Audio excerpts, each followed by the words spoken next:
Vem, respeita o blindão, mostra a cara que tu tem.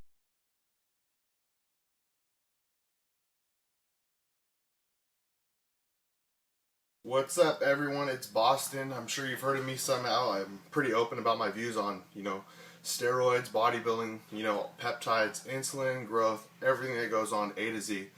I'm going to be here today telling you about insulin. This is episode 1.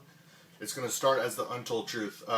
Bear with me, guys. I haven't been on camera in a while, so I might be a little, clustery, but I'm going to get all the points on insulin and everything.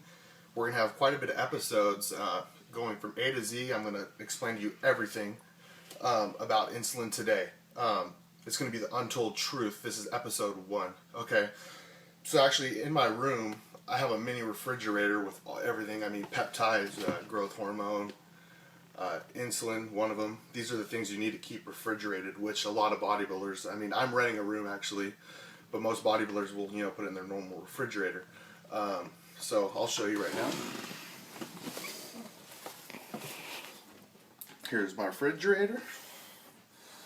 Grab my insulin. So, get closer. So these are 2 types of insulin that bodybuilders use. This is Humulin R, which is actually completely legal. I actually get this, believe it or not, at Walmart for $24. So the insulin is the most anabolic hormone in our body, and this is only $24. It lasts me about 6 months, depending on how much you're using. 6 months, it could last you 2 months, it could last you a month, depending on how much you're using. This is 100% legal. You just walk up to the pharmacy, tell them you want Humulin R. It's illegal for them to ask any questions, so you just go up, boom, go to the pharmacy, I need Humulin R. They have to give it to you, no questions asked. This, on the other hand, because they say it's a little more dangerous, it's fast acting. This is slower acting. Fast acting obviously being more dangerous because you can go hypoglycemic faster. I get actually prescription from this in Turkey overseas. I get it shipped to me with a prescription, so if customs was to open it, this is fine. They can't do shit about it. I got a fucking prescription. Yeah, motherfuckers. So I use both of these. I like to use Humulin R. Most people do. Let me give you a little background. I've worked with 3 really good coaches. I'm not going to say their names. Top in the industry. Right now I'm doing my own thing. I'm figuring out my body. Doing a lot of research. I've been researching since 17. I'm 20 years old right now. Been up and down. Have had bad steroid cycles, good steroid cycles. Got very emotional on steroid cycles. Have very successful steroid cycles. Had cycles where I actually really fucked up. Like fucked myself up. Got bitch tits. Got really watery. Everything. So insulin. I like to use Humulin R right in the morning after breakfast. You could shoot it before breakfast because it's slower acting. It doesn't really matter. But I like to shoot it actually after breakfast, a little safer. You're not going to get as tired. Insulin usually makes you a little tired because your blood sugar drops no matter what. I like to use this directly post-workout when you need the fucking nutrients, when you need the nutrients, when you're having your shake, when you're having your branching amino acids, when you're having your creatine. Everything you're putting in your body, what insulin does is it triggers everything in your muscle way faster than it would without it, which means better recovery, more muscle in general, fuller. You retain. I actually just got back from the gym today. I shot 12 IUs of insulin, of Humalog. I'm a little fuller, as you can see. I hit legs, but I didn't hit upper body, but it really does fill you out. In fact, I'm weighing about like 266 right now. I weighed in. I was 243 about 11 days ago, meaning I put on 23 pounds on in 11 days. Obviously, my calories have increased, but I've actually added insulin into my regimen. Remember, with bodybuilding, it's not just steroids. Like Nick Wright posted yesterday on his page about, saying, Boston's going to do a little documentary about what's the truth behind real bodybuilding. It's not just a steroid shot. I would say about 60 to 70% of the people that you actually go and look at the gym and you're like, wow, he looks pretty good. He's probably on shit at the moment, has used shit in the past, or has taken a pro hormone from a fucking supplement store in the area that, he thought was natural but really wasn't a natural supplement. So I'm going to show you over here how I actually pack this to the gym. See, I have an insulin bloat right now. Hella insulin shit. So, as you guys know, the 6-pack bag, this is my best friend. I don't really use it as meals so much because I'm not really working that much right now. Self-employed. But as you can see, ice in a bag, okay, here, and over here, I have 4 insulin needles. One insulin needle is for my IGF-1, one's for my GHRP, one's for my CJC, no DAC, and then one is for my insulin. I'll be going over to the peptides in other episodes, but today we're going to talk strictly about insulin. I actually just got back to the gym, so I just shot that about 30 minutes ago. I'm kind of tired right now, but I've had some grape juice. I have my carbs and all that shit, so that's a good thing. But that's how I pack it, actually. Put it in my car. As soon as I'm done with my workout, go to my car, pull them out, stab myself. Insulin's actually subcutaneous. It's not intermuscular. IGF-1 and other peptides, you could do either way. I prefer intermuscular. I think better absorption. So as far as the IGF-1, I do my quad. As far as insulin, I go right into my belly fat in my car. And I want to go over some points of insulin that a lot of people have really misinterpreted. You know, you get a lot of people all post about, you know, me taking insulin, you know, and people will be like, "Be careful with that stuff, man. You could die." That's true, but you have to be a complete fucking idiot. Insulin is actually, I would say, really safe in my opinion. A lot of people say, "Oh, it's the most dangerous thing," but if you know what you're doing, it's not dangerous at all. In fact, it takes less stress off your pancreas by giving your body insulin. It relieves your pancreas of releasing insulin. So it's actually, obviously, if you use it throughout the day, your body's like gonna be like, "What the fuck," you know, and your body's not gonna naturally produce it. But when you take it sporadically throughout the day, your body's still gonna produce insulin, but you're gonna have crazier spikes when you use the insulin. So it actually takes less stress off your pancreas. And I've heard a lot of forums, and you know, for a lot of people who've actually read forums, and when I was 17, I used to read that shit, and you know, you get some guy, you know, telling you something about, you know, he thinks you could do it this way, and another guy saying, "Oh no, that's fucking wrong, you do it this way," and you get mind fucked. The best thing I could say to young bodybuilders is don't read forums. Hire someone that knows what they're doing. Do not read forums that will mind fuck you. I heard this myth, you have to take 10 grams of sugar per IU of insulin, which is complete fucking bullshit. You'll get fatter than fuck doing that. And a lot of things I've heard is, don't take fats, you know, you'll get fat, you know, have carbs. First of all, fat stabilizes insulin. You need healthy fats. Obviously, don't go out, you know, eat a fucking burger or like a fucking pizza. Obviously, don't do that because insulin does feed your fat cells. So you don't want to do that. Insulin also holds a lot of water inside your muscles. You see I'm hella round right now, but I'm also holding some sub-Q water in my abdominal area. I'm kind of bloated, distended. That's normal. When you put on muscle, you're eating all these foods, you're gonna be distended, you're gonna have the fullness. That's fine. I mean, if you want to be a fucking lean guy year round, you know, stick to physique, just stay lean, take Winstrol year round. That's what you got to do. But as far as bodybuilding, you have an off season where you're eating as much foods. As far as off season, I'm going to be talking about anabolics, steroids, and other episodes. As far as off season, the best results I've gotten is not using that much, you know, steroids in off season. I use like 2 compounds. You know, don't get me wrong, I've used 6-7 compounds in off season and have fucked my shit up. But off season, you're using your food to fuel, you know, those compounds. You know what I mean? Off season, when pre-contest, when you're cutting calories, when your calories are decreasing, you need those drugs to keep the muscle on, to harden up. Your DHT drugs like Masteron and Proviron, you need those drugs to really get hard. And Winstrol is also a DHT. But as far as off season, you know, run. I'll be going over this again in other episodes, but don't run that much. You know, food is key. If your test levels are elevated and you got some like DECA or EQ in there, you're gonna put on muscle no matter what, as long as you're eating those calories. I would say 7 meals a day, 7 to 8 meals a day. You always want to have your, you know, lots of protein. You know, two times. I would say in off season about 2 times your body weight in protein.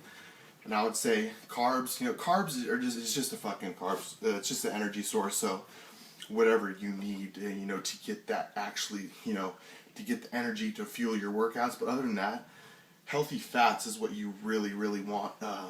And like I said, I have healthy fats with every meal right now. I'm having about 30 to 40 grams of healthy fats per meal, 60 to 70 protein per meal, and carb wise, just doing like a cup of rice. But yeah, as far as that goes, so insulin, and like let me clarify something else with insulin. that people really misinterpret. As you guys know, I had shoulder surgery. I was out for 10 days, but it's coming back. I mean, so lots of people think that insulin, when they say 2 IUs, a lot of insulin syringes say 1, 2, 3, 4, 5, 6, 7, 8, 9, 10. Thank God mine say 10, 20, 30, 40, 50, 60, 70, 80, 90, 100. A lot of people will make the mistake in going 2 IUs is 20 IUs. That's how you get yourself in trouble. That's how you go hypoglycemic. That's why you got these idiots saying insulin's dangerous, insulin's dangerous. 2 IUs is up to the 2 mark. You got 2, 4, 6, 8, 10. There's 5 lines. So 2 IUs is 2 IUs. It's very, very minimal. Beak. Right now I'm up to 14 IUs. I start off at about 8 and slowly work myself up depending on how my body feels. Like I said, I use 2 different types of insulin because I like slower in the morning, because in the morning you're shooting it, you want to get these slow nutrients absorbed with your meals. I'm eating every 2 to 3 hours. So the human log's actually in your system for 5 hours. So you're getting all these nutrients slowly triggering your muscle. Well, post-workout, you want to hit it. You want to fucking, you want to recover. You want to throw your insulin in your body, and you want to throw, your protein. You want to throw your BCAAs, your creatine, and everything. I like to actually drink Vitargo during my workouts when I use insulin, just because it's when you're using insulin, everything's getting triggered in your muscle way faster. So that's what you really want. You want that spike. You want the fullness. You want to stay full. So that's when you use insulin post-workout. You just take the Humalog.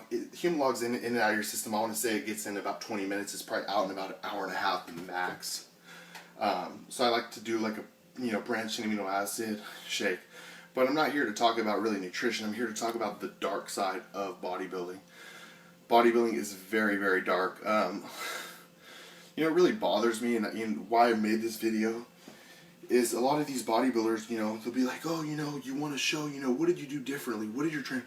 Oh, my trainer had me eat 200 more carbs this time around. That's why I've put on 20 pounds the last 2 years, or 20 pounds in the last year on stage weight. Why don't you come out? They better hope they never fucking interview me.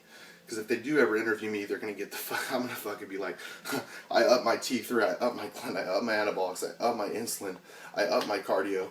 I'm going to tell them the fucking truth. I'm not going to lie. I'm not going to lie to anyone. Nobody should be lied to. When you lie, you have to hide. You don't want to ever have to hide anything. Bodybuilding is, like I said, we don't do this for the money. Nobody makes money in bodybuilding. It's how you market yourself. None of us do it for the money. We do it because we love to train, we love to get big. Most bodybuilders, actually all bodybuilders, have insecurities. We like to have people look at us and be like, oh shit, man, you're fucking swole. Or like they want to, you want to turn heads. Everyone's insecure. I don't give a fuck who you are. Everybody is like that, no matter what. We're not in for the money. We're in here because we love it.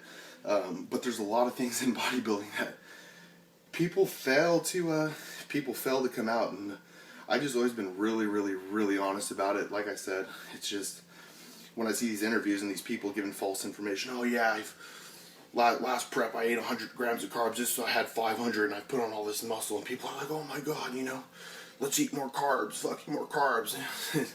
It's a fucking joke how people lie to people like that. It's just like, it's very frustrating. But on these video series, I'm gonna have a lot of series. So you're gonna see this is the first episode, guys. I haven't been on camera in a while. It's not going to be that great at first. Hopefully I'll get a video editor. We're doing it in my room now. I'm going over a little more off-season because I am in off-season right now. I'm 265 right now, 266. I'm going to try to get up to 285, 290 before I start coming down for a show. I think I'm done with NPC for a while until I'm like looking at my body like I'm ready to turn pro, and I'll just go into a national level show and take it. But as far as my next show, I'm going to do a little Venice show down south. Joe Wheatley, great promoter. It's my first show as a promoter. You got to check that out. Like I said, I've had great trainers. I've learned from trainers, but I've also done my own research. A lot of meatheads just listen to their trainers. They don't look into anything. In fact, a lot of them that I've talked to, they don't know what they're putting in their body. I actually know when I'm putting something in my body, what it's actually doing in my body, and why am I putting on muscle? Why am I putting on fat? Why is my body changing? I actually know why I'm putting these chemicals in my body and what they're doing in my system. Where meatheads will just listen to their coach, take this much insulin. Okay, coach. I actually know what the fuck I'm doing, you know what I mean? I research a lot. I've researched for about 3 years now. I've been only competing for 3 years, training for 3 years. My parents were both great bodybuilders. In fact, I want to have a shout out to my dad. He's amazing. Not always very supportive on the drug aspect of it, but he's very there for me mentally. I want to thank my mom. She's also been there for me from day one with nutrition, everything. My mom cooked for me a lot. If it wasn't for her posing around the house, I wouldn't have all my mandatories down. I never have to practice posing because I was born into it. Both my parents were bodybuilders. They owned gyms. I was guest posing at the age of 6. When my parents divorced, my mom remarried my stepdad, who's a very great guy. I love him. His name's Mike. I like him a lot. But he's amazing. And he's a powerlifter. So, and I stopped training. I did about 10 to 13. And we used to go to In-N-Out like twice a day. I got hella fat. Really fat. So, yeah. So that's a little bit of my background. I won a couple shows in 2012. I actually entered 3 classes. I did teens, novice, and open. 1 teen overall, 1 novice heavy, 1 novice overall. Won my class in open. It lost the overall by 1 point. That was at the age of 19. My goal was just to win a novice overall, which I did. I go to win. Like I said, I do this because I love to do it. I don't do it because anything else. I don't do it because of the money. None of us do it for the money. Food, drugs, everything. But like I said, so it's nutrition, drugs, and training. I'd say nutrition's number 1, drugs is number 2, training's number 3. If you're missing one of them, you're done. Your physique's gonna go down the drain. You need to have them all, synergistically working together. Like I said, guys, this is my first episode. I'm gonna go A to Z with bodybuilding, what we do. Like I said, I bring my 6-pack bag into my car, and what I do is I just bring it in. When I'm done with my workout, I shoot my shit, I get my nutrients in, and I get home and I'm ready to eat. That's another thing. Like I said, when I wake up, I get up, I take my estrogen blocker, some of my Arimidex, which is in my drawer over here. Right when I wake up, take my Arimidex for my, gynecomastia and water retention. Keep that, you never want to get any of that. I take my growth, go eat my breakfast. After that, actually, I do take some peptides with before I eat too, which I'll also be getting into. It'll be helping you guys a lot, actually.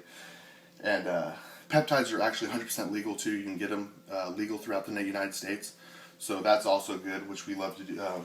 Legal is good. Legal is really good. Illegal, you know what? The government has really been fucking gay about this, but hopefully they'll open up. But even the illegal, I'm going to talk about everything A to Z. So instead of bring my 6-pack bag into the gym, a lot of people do that. When you think about bodybuilding, you just think, all these people see these motivation videos of training, like, like they see Kai Green, like, training hard in the gym, and they see him, like, after eating hella steak and rice at, like, the Firehouse in Venice, but they don't know, like, what did he shoot before that meal, what did he shoot in the morning before breakfast. I'm actually, I'm going to be honest, I shoot growth in the morning, and then I shoot, some of my peptides. Then I go eat, and I come back and I shoot my insulin. Then I'll take maybe a little bit of a nap, get ready for the gym, and then I'll pack my 4 insulin syringes, and I'm going to shoot that after the gym. And it's just a lot of work that goes into bodybuilding. It's almost impossible to hold a job bodybuilding because of all the times you got to remember your supplements, even natural supplements. You got to remember to take your liver stuff. Remember to take your, because you do want to. I'm not saying safety as in health, but you do want to be healthy. Because if you're not healthy, you're not going to be able to eat. My liver enzymes were elevated and I couldn't eat at all. So then that's affecting your bodybuilding. Health-wise, you're going to have to sacrifice some of your health with bodybuilding. Putting these drugs in your body, obviously not the healthiest thing in the world, but we do it because we love it. So as far as that's episode 1, guys. Keep in touch. I'm going to blow this up. I will tell you A to Z what bodybuilders do. For now, Bostin, Loyd, Big Daddy Bait, peace.